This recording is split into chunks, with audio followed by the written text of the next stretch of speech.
Episode 85 romance on terrace. Aakarsh इष्ट को अपने हाथों से खाना खिला रहा था। जैसे ही खाना खत्म होता है, इष्ट उसकी गोद से उठकर सीधे कमरे की तरफ भाग जाती है और उसे ऐसे भागता हुआ देख आकर्ष मुस्कुराता रह जाता है। वो अपने हाथ साफ करता है और वो भी कमरे की तरफ बढ़ जाता है।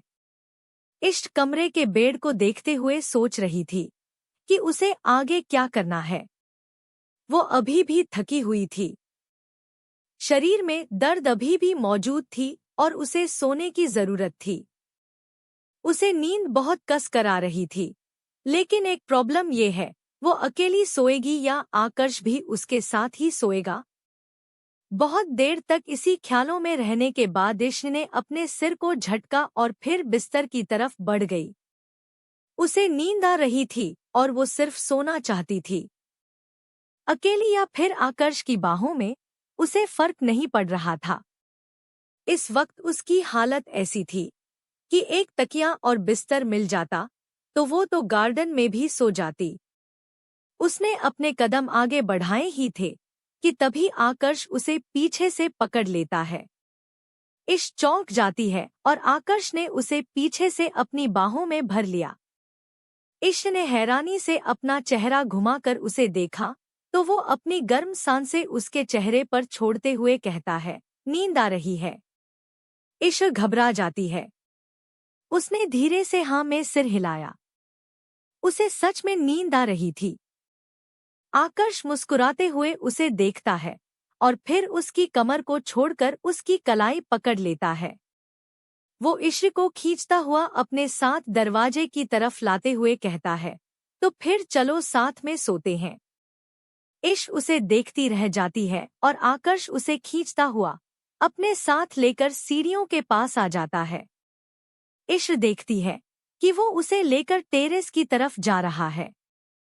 लास्ट टाइम जब उन दोनों की डेट टेरेस पर हुई थी, उसके बाद से वो टेरेस पर नहीं गई थी। आकर्ष उसे अपने साथ टेरेस पर लेकर आता है। इश हैरान रह जाती है। पूरे टेरेस पर लाइट लगी हुई थी और टेरेस के बीचों बीच में एक बड़ा सा किंग साइज का गद्दा रखा हुआ था, जिसे आसपास सफेद पर्दों से ढका गया था। उसके आसपास बहुत सारे पुल रखे गए थे और कैंडल्स जल रहे थे। वहां का नजारा बहुत ज्यादा रोमांटिक था। इस तरीके की सजावट देखकर इश हैरान हो जाती है। ये इंसान कब कुछ कर जाता है, उसे तो कुछ पता ही नहीं चलता है। वो तो उसके साथ नीचे बैठकर आराम से खाना खा रहा था, तो फिर उसने ये सब कब कर दिया। वो ये सोच ही रही थी कि आकर्ष उसका हाथ पकड़कर उसे धीरे धीरे करके उस बिस्तर के पास लाता है जो टेरेस पर रखा हुआ था। आकर्ष बिस्तर पर बैठ जाता है और एक हाथ से खींचते हुए इश्क को अपने ऊपर खींच लेता है। इश्क संभल नहीं पाती है। वो वैसे भी इस समय कुछ और सोच रही थी और सीधी आकर्ष के ऊपर आकर गिर जाती है। आकर्ष उसे बाहों में भर लेता है और पलट देता है। इश ने वैसे भी आकर्ष के कपड़े पहने हुए थे। वो उन कपड़ों में तंबू के जैसा महसूस कर रही थी, लेकिन आकर्ष उसे जकड़ते हुआ जब बिस्तर पर पलटता है तो उसकी कमर खुल जाती है। आकर्ष के हाथ उसकी कमर पर थे और उसकी उंगलियों का स्पर्श महसूस होते हुए वो सिहर जाती है। आकर्ष उसकी गर्दन पर अपनी नाक रगड़ने लगता है। इश्क की सांसें भारी हो रही थी। उसने कस के अपने हाथों से बेडशीट की मुट्ठियों को कस लिया था। आकर्ष की हरकतें बढ़ती जा रही थी। इश्क को महसूस हो रहा था कि वो रुकने वाला नहीं है। आसमान में तारों के नीचे आकर्ष खुद को रोक पाने में कामयाब नहीं हो पाएगा और ना ही इश्क इस वक्त उसे रोक पा रही थी। उसके हाथ इश्क के शरीर पर रेंग रहे थे। इश्क की निगाहें तो बंद हो रही थी, लेकिन आकर्ष की आंखें खुली हुई थी और वो इश्क के चेहरे पर तड़प देख रहा था। उसने धीरे से इश्क को देखते हुए कहा, तुम्हें प्रिपरेशन कैसी लगी? इश्क हल्की सी अपनी आंखें खोलकर उसे देखते हुए कहती है, बहुत सुंदर है, बिल्कुल तुम्हारी तरह। आकर्ष ने उसके कानों को चूमते हुए कहा। तो इश्क के पूरे शरीर पर एक सिहर सी दौड़ जाती है।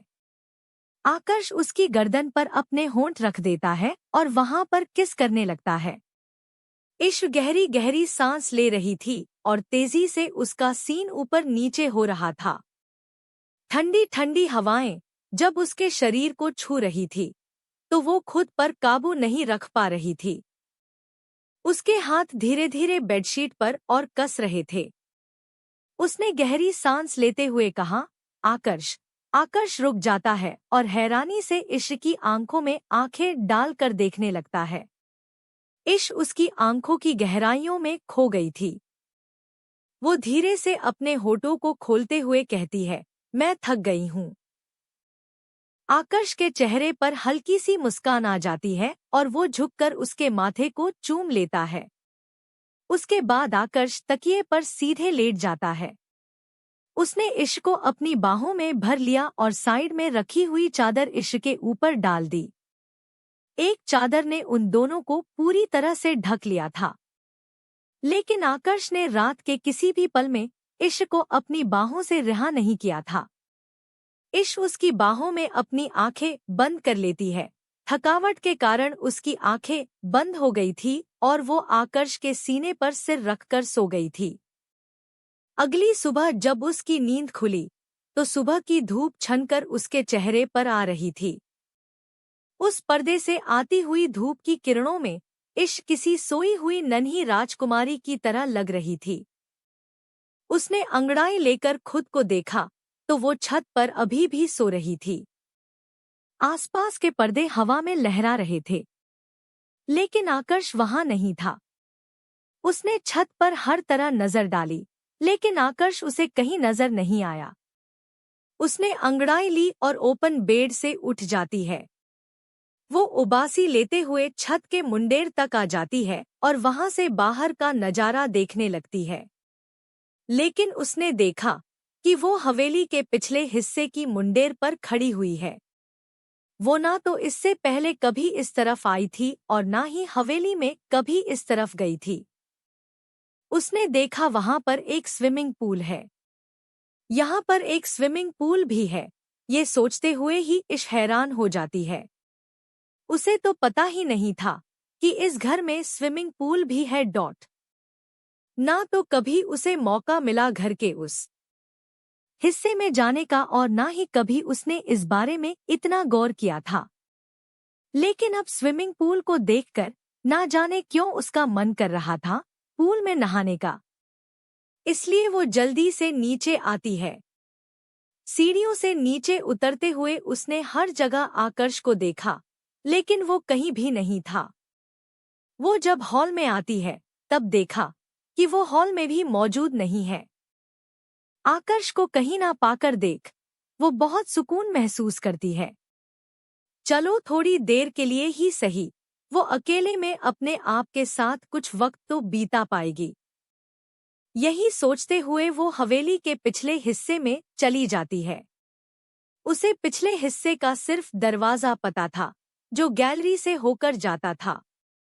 गैलरी के बिल्कुल लास्ट में जाकर उसने दरवाजे पर देखा, वहां पर कुंडी लगी हुई थी। उसने कुंडी खोली और सीधे दरवाजा खोल दिया। पर जैसे ही उसने बाहर कदम रखा, उसके कदम अपनी जगह पर ही रुक गए और आंखें एकदम से बड़ी हो गई। इशी की होंठ कांप रहे थे और उसने धीरे धीरे अपने होठों से कहा, बर्गर मोमोज। बर्गर मोमोज आकर्ष के वो कुत्ते हैं जो है तो कुत्ते, लेकिन दिखने में शेर से कम नहीं लगते हैं। उन दोनों को अपने सामने देखकर इशी की आवाज उसके गले में ही दब कर रह जाती है। उसकी आंखें डर से फैल गई थी और हाथ पैर अब कांप रहे थे। दोनों कुत्तों को देखकर इश्क की हालत इतनी खराब हो गई थी कि वो अपनी जगह पर ही जम गई थी। आम तौर पर ऐसी हालत में लोग भाग जाते हैं, लेकिन इश्क के पैरों ने काम करना बंद कर दिया था और वो डरते हुए इस समय उन दोनों कुत्तों को देख रही थी जो इश्क को अपनी घूरती हुई निगाहों से देख रहे थे। ऐसा लग रहा था इश्क जरा सी भी मिलेगी तो अपने शिकारी दांतों से उसे चिर फाड़ डालेंगे। इश बेप्सी के साथ अपने मन में बोली, उसके कुत्ते भी उसके जैसे ही है, दिखने में ही डरावने।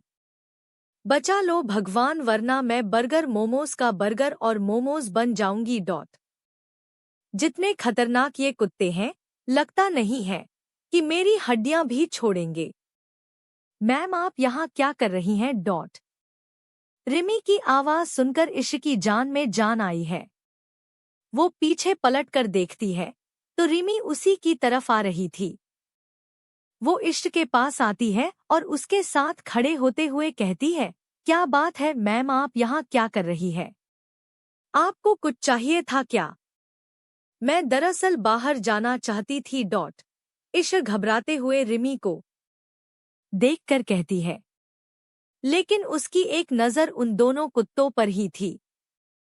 रिमी ने मुस्कुराते हुए उससे कहा, ठीक है मैम, लेकिन आप कहाँ जाना चाहती हैं? इश उन दोनों को डरते हुए देखकर रिमी से बोली, पूल के पास, मुझे पूल के पास जाना था। सुबह जब मैं उठी तो आकाश मेरे पास नहीं था और मैंने घर के पीछे के हिस्से में पुल देखा, तो सोचा क्यों ना उस पुल पर जाकर थोड़ा समय बिताया जाए। लेकिन इन दोनों कुत्तों ने मेरा रास्ता रोका हुआ है और मुझे इनके पास से गुजरने में डर लग रहा है। उसकी बात सुनकर रिमी मुस्कुराते हुए कहती है, मैम आपको डरने की कोई जरूरत नहीं है। इस घर में आप कहीं पर भी जा सकती है। और हाँ, बॉस इस समय स्टडी रूम में है। आपको पुल के पास जाना है ना? चलिए मैं आपको पुल के पास ले जाती हूँ। रिमी आगे बढ़ती है। इश जैसे ही अपने कदम आगे बढ़ाती है, वैसे ही वो दोनों कुत्ते जो बैठे हुए थे, वो दोनों खड़े हो जाते हैं और उन्हें ऐसे देखकर इश्क वापस अपने कदम पीछे ले लेती है। वो डरते हुए रिमी को देखती है तो रिमी उसे डरता हुआ महसूस करते हुए बर्गर और मोमोज से कहती है, अगर तुम दोनों ने मैम को परेशान किया तो मैं तुम दोनों की कंप्लेंट बॉस से करूंगी। चुपचाप पीछे हो जाओ, देख नहीं रहे मैम तुमसे डर रही है। रिमी उन दोनों से ऐसी बातें कर रही थी जैसे कि वो दोनों सच में उसकी बात समझ रहे हैं, और ऐसा हुआ भी। वो दोनों कुत्ते चुपचाप पीछे हो जाते हैं और बिल्कुल दूर जाकर फिर से वैसे ही बैठ जाते हैं। ईशा ये देखकर हैरान हो गई थी, ये दोनों कुत्ते सिर्फ आकर्ष की ही नहीं बल्कि इस घर के नौकरों की भी बात मानते हैं। लेकिन सिर्फ एक इश्क ही है जिसकी ना तो ये कभी बात मानेंगे और नहीं कभी उसे डराना बंद करेंगे। रिमी इश्क को लेकर पुल के किनारे आती है और उसे पुल की तरफ इशारा करते हुए कहती है, मैम ये रहा पुल, आप जाकर वहां पर रिलैक्स हो सकती हैं। आपको कुछ चाहिए क्या? चाय, कॉफी? इश्क मुस्कुराते हुए रिमी को देखकर ना में अपना सिर हिला देती है और कहती, नहीं मुझे कुछ भी नहीं चाहिए, तुम जाओ मैं अपने आप आ जाऊंगी।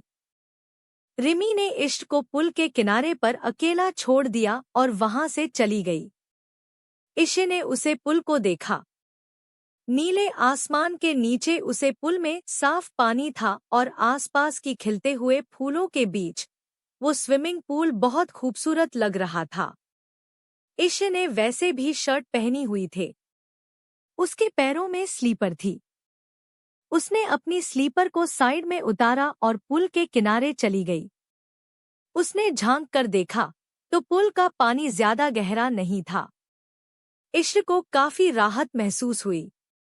उसने देखा कि एक तरफ में कुछ सीढ़ियां बनी हुई है और ऊपर की पहली सीढ़ी तक पुल का पानी आ रहा है और बाकी सीढ़ियां धीरे धीरे करके पुल के अंदर जा रही है। वो उस सीढ़ी के पास चली जाती है। पहली सीढ़ी पर अपने पैर रखते हुए वो वहां पर बैठ गई और दूसरी सीढ़ी पर उसने अपने पैरों को पानी में डुबो दिया। ठंडा पानी ने जब उसके पैरों को छुआ तो उसकी आंखें अपने आप बंद हो गई। सुबह सुबह की ठंडी हवा में वो पूल के किनारे बैठी हुई थी और पानी उसके पैरों के नीचे गुदगुदी कर रहा था। इश्क को ये सुहावना समय बहुत हसीन लग रहा था। वो बस इस पल में जीना चाहती थी और इसी में ठहर जाना चाहती थी। कुछ देर पानी में पैर रखने के बाद इश्क धीरे से खड़ी होती है और एक एक करके अपने पैरों को सीढ़ियों पर रखने लगती है।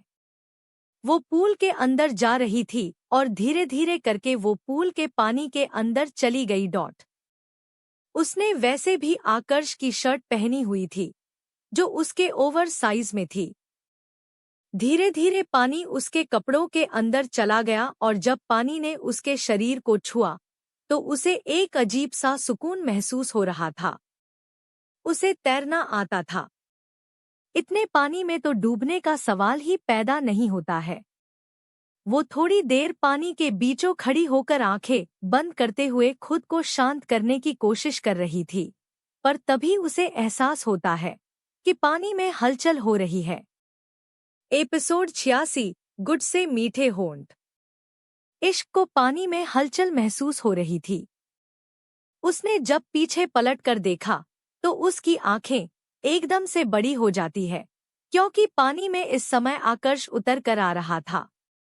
उसने इस वक्त सिर्फ स्वेट पैंट पहनी हुई थी और उसकी अपर बॉडी पर कुछ भी नहीं था।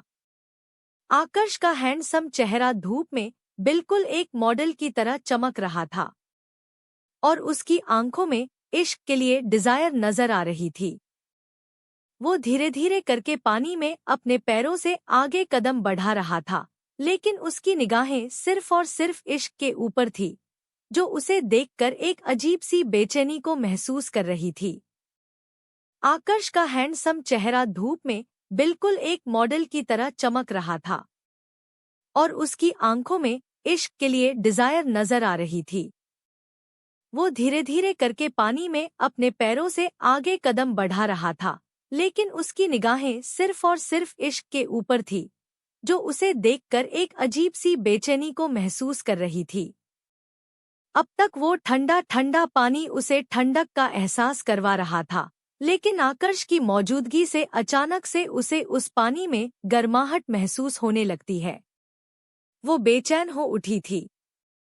आकर्ष धीरे धीरे करके उसके करीब आ रहा था।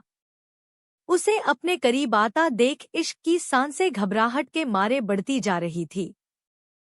पानी को छूता होता हुआ उसका शरीर जब इश्क के करीब आ गया तो इश्क की घबराहट और ज्यादा बढ़ने लगी। उसने अपने कदम पीछे लेने चाहे, पर अगले ही पल आकर्ष ने पानी के अंदर से उसकी कलाई को पकड़ लिया और उसे एक झटके से अपने करीब कर लिया। इश्क संभल नहीं पाती है और सीधे उसके सीने से लग जाती है। वो हैरानी से आकर्ष को देखने लगती है, जो अपनी मदहोश भरी निगाहों से इश्क को ही निहारे जा रहा था। आकर्ष ने धीरे से इश्क की कमर पर अपने हाथ रखे और पीछे की तरफ उसके कमर पर पकड़ बनाते हुए उसे हल्का सा लिफ्ट किया। इश्क के पैर अपने आप पानी में हवा में उठ गए और उसने अपने पैरों को आकर्ष के कमर पर बांध लिया। इश्क की बॉडी में फिर से सहरन होने लगी थी। वो फिर से कंपनी लगी थी और रोम रोम फिर से आकर्ष के एहसास में बहक रहा था। उसे ये एहसास महसूस नहीं करना था। उसे आंखें बंद नहीं करनी थी। वो इन सब को बर्दाश्त नहीं करना चाहती थी, लेकिन हर बार की तरह इस बार भी उसके शरीर ने उसे धोखा दे दिया और आकर्ष की इतनी पास की मौजूदगी से रिएक्ट करने लगी। उसकी सांस भारी हो गई और आंखें अपने आप बंद हो गई। मेरी और देखो बेबी गर्ल, आकर्ष ने एक कोल्ड वॉइस में उससे कहा। तो इश्क न जाने क्यों उसके कहे शब्दों का पालन करने लगी। उसने धीरे धीरे से अपनी आंखें खोली। उन दोनों की निगाहें एक दूसरे के ऊपर थी और आकर्ष ने उसकी आंखों में देखते हुए बोला, तुम्हें हमेशा ऐसा क्यों कहना पड़ता है? इश्क को उसका सवाल समझ नहीं आया, लेकिन एक अनजाने डर ने उसे घेर लिया। क्या होगा अगर आकर्ष के ऊपर किसी बात का पागलपन सवार हो गया तो? वो फिर से उसके साथ जबरदस्ती करेगा। लेकिन आकर्ष ने उसे आगे कोई सवाल नहीं किया, बल्कि वो इश्क की कमर को पकड़े हुए उसके पैरों को अपने कमर से लपेटकर उसे बाहों में लेकर खड़ा रहा। इश्क घबराते हुए उसे देखकर कहती है, तुम कहना क्या चाहते हो? मुझे कुछ समझ में नहीं आया। उसकी ना समझ वाले जवाब पर आकर्ष हंस देता है और ना में सिर हिलाते हुए कहता है, अगर नहीं समझ में आया तो नासमझ ही बनी रहो। इश्क के चेहरे पर एक घबराहट आ जाती है। आकर्ष खुद कुछ कहता है और अगले ही पल अपनी ही बातों से मुकर जाता है। इंसान खुद तो पागल है, ऊपर से इसको को भी पागल करके मानेगा। इश्क ने अपना चेहरा दूसरी तरफ कर लिया, लेकिन वो अपनी घबराहट छुपाने लगी। आकर्ष उसे घूर कर देखता है। उसके चेहरे पर हल्का हल्का डर देखकर आकर्ष के चेहरे पर एक डेविल स्माइल आ जाती है और उसने इश्क के कानों के पास झुकते हुए कहा, अभी तक तो मैंने कुछ किया ही नहीं बेबी गर्ल, और तुम मुझसे अभी से डरने लगी हो। इश्क की आंखें एकदम से चौड़ी हो गई और वो अपनी बड़ी बड़ी आंखों से आकर्ष को देखने लगती है। क्या ये इंसान पागल है? इसने क्या नहीं किया है? इसका मतलब क्या है? इसने इतना सब कुछ तो कर लिया है, अब और क्या करना चाहता है? इसका अभी भी कुछ करना बाकी है क्या? इतना सब कुछ करके इतनी मासूमियत से कहता है कि उसने तो कुछ भी नहीं किया है। वो अभी भी इश्क को अपनी निगाहों से महसूस कर रहा था। उसे ऐसे देखता पाकर इश्क चिढ़ जाती है और चिढ़ते हुए कहती है, क्या है, मुझे ऐसे क्यों देखते रहते हो? जैसे आंखों से ही मुझे खा जाओगे। नॉर्मल नहीं देख सकते हो क्या? मैं नॉर्मल नहीं हूँ, आकर्ष सपाट शब्दों में कहता है। तो इश्क अपने मुंह से चटक की एक आवाज निकालते हुए कहती है, हाँ मुझे पता है कि तुम नॉर्मल नहीं हो, अब नॉर्मल हो, लेकिन मुझे ऐसे मत देखो, क्योंकि मैं नॉर्मल हूँ। और जब तुम मुझे ऐसे देखते हो ना, तो मुझे बहुत अजीब सा लगता है, इसलिए मुझे ऐसे मत देखा करो। तो फिर कैसे देखूं? आकर्ष अभी भी उसे घूरते हुए देख रहा था, लेकिन सवाल उसने इश्क के सवाल का ही किया था। इश्क चिढ़ जाती है और चिढ़ते हुए कहती है, वैसे ही देखो जैसे सब देखते हैं। सब में और मुझ में फर्क है बेबी गर्ल। मैं सब की तरह नहीं हूँ और तुम्हें मैं सब में नजर भी नहीं आऊंगा, क्योंकि तुम मुझे किसी में नजर नहीं आती हो। आकर्ष ने जब उसे ये कहा तो इश्क एकदम अशब्द रह गई और वो हैरानी से आकर्ष को देख रही थी। आकर्ष धीरे से उसके गालों के पास आते हुए कहता है, तुम्हें पता नहीं है बेबी गर्ल, तुमसे दूर रहकर मैं तुम्हारे लिए कितना तड़पा हूँ। मुझे तुम्हारे हर एक जज्बात की याद आती थी। मुझे तुम्हारे हर एक पहलू की याद आती थी। मैं एक एक पल तुम्हें देखने के लिए तरस रहा था और जब तुम मेरी आंखों के सामने हो तो मैं तुम्हें जी भर के देखूं भी ना, ऐसा कैसे हो सकता है? इश्क की सांस अपनी जगह पर रुक गई थी और वो हैरानी से आकर्ष को देख रही थी। आकर्ष ने जब उसकी गहरी सांसों को सुना तो मुस्कुराते हुए कहा, ये सांसें, मुझे तुम्हारी इन गहरी सांसों की याद आ रही थी। उसके बाद उसने इश्क के बालों में अपने नाक को रगड़ते हुए कहा, तुम्हारी खुशबू, मुझे तुम्हारी खुशबू की याद आ रही थी। और फिर आकर्ष ने इश्क के सुराहीदार गर्दन पर अपने होंठ रखते हुए वहां पर अपने होठों से निशाना बनाते हुए कहा, तुम्हारा एहसास, मुझे तुम्हारे एहसास की याद आ रही थी।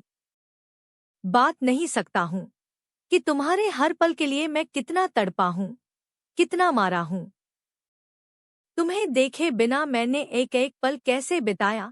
जब तुम मेरे पास हो तो तुम कह रही हो कि मैं तुम्हें देखूं भी ना।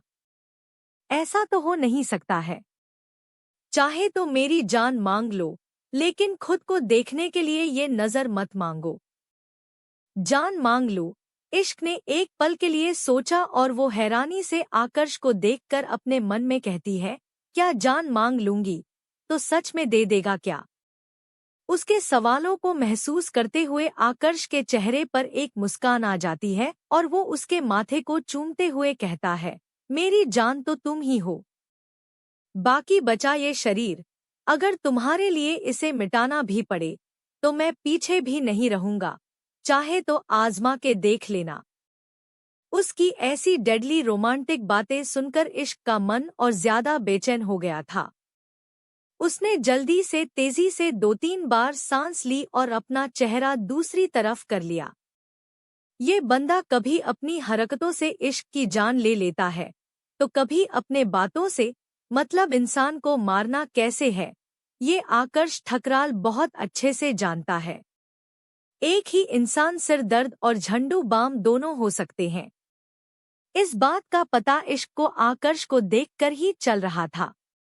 गीले पानी की वजह से इश्क के बालों की कुछ लटें उसके गालों पर चिपक जाती है। आकर्ष ने उन लटों को धीरे से उसके गालों से हटाया और फिर उसके कान के पीछे करते हुए वो इश्क से कहता है, तैयार हो जाओ, हमें कहीं जाना है। इश्क फिर से हैरान हो गई और वो हैरानी से आकर्ष को देखकर जल्दी से कहती है, क्या मुझे भी जाना है? आकर्ष की आंखें छोटी हो गई और वो इश्क के मासूमियत भरी सवाल को सुन रहा था। उसने इश्क को ठीक से अपने गोद में करते हुए कहा, तुम इतनी मासूम कैसे हो सकती हो जान? अभी अभी तो मैंने तुम्हारे और मेरे लिए एक छोटा सा शब्द हम का इस्तेमाल किया है। हम का मतलब तुम और मैं होंगे। जाहिर सी बात है, मैं तुम्हारे साथ जाना चाहता हूँ, क्योंकि जितने समय के लिए मैं बाहर रहूंगा उतने समय के लिए मुझे तुमसे दूर रहना पड़ेगा और तुमसे दूरी मुझे एक पल के लिए भी गवारा नहीं है। उसकी आंखों में फिर से वही तपिश आ गई थी। इश्क ने जल्दी से अपना चेहरा दूसरी तरफ करते हुए कहा, वैसे कहाँ ले जाने वाले हो तुम मुझे? इश्क के सवाल पर आकर्ष मुस्कुराते हुए उसे देखकर बोलता है, एग्जीबिशन में। इश्क का चेहरा एकदम से आकर्ष के सामने आ जाता है और वो हैरानी से आकर्ष को देखने लगती है। उसकी पलकें तक नहीं झपक रही थी और वो बड़ी बड़ी आंखों से आकर्ष को देखते हुए अपना मुंह खोलकर कहती है, एग्जीबिशन में? तुम्हारे पेंटिंग एग्जीबिशन में? आकर्ष ने हाँ में अपना सिर हिलाया, तो इश्क अभी भी उसे हैरानी से देख रही है। सच में आकर्ष उसे अपनी पेंटिंग एग्जीबिशन में ले जाने की बात कर रहा है। उसने तो कभी सोचा भी नहीं था कि वो कभी आकर्ष के पेंटिंग एग्जीबिशन को लाइव देख पाएगी। चाहे ये पागल इंसान जैसी भी हरकतें करता हो, लेकिन ये पेंटर अच्छा है। इश्क की तस्वीर उसने जीवंत कर दी है। ऐसे में उसकी और तस्वीरें देखने तो बनता है। एक चीज है जो इश्क ने सीखी है, अगर कोई इंसान अच्छा काम करता है तो उसकी तारीफ करनी चाहिए, ताकि उसे काम में प्रोत्साहन मिले। उसे नहीं पता था कि ये चीज जो वो बाकियों के साथ करती है, क्या वो आकर्ष के ऊपर काम करेगी या नहीं। उसने धीरे से आकर्ष को देखते हुए कहा, वैसे तुम्हारी पेंटिंग्स बहुत अच्छी होती है।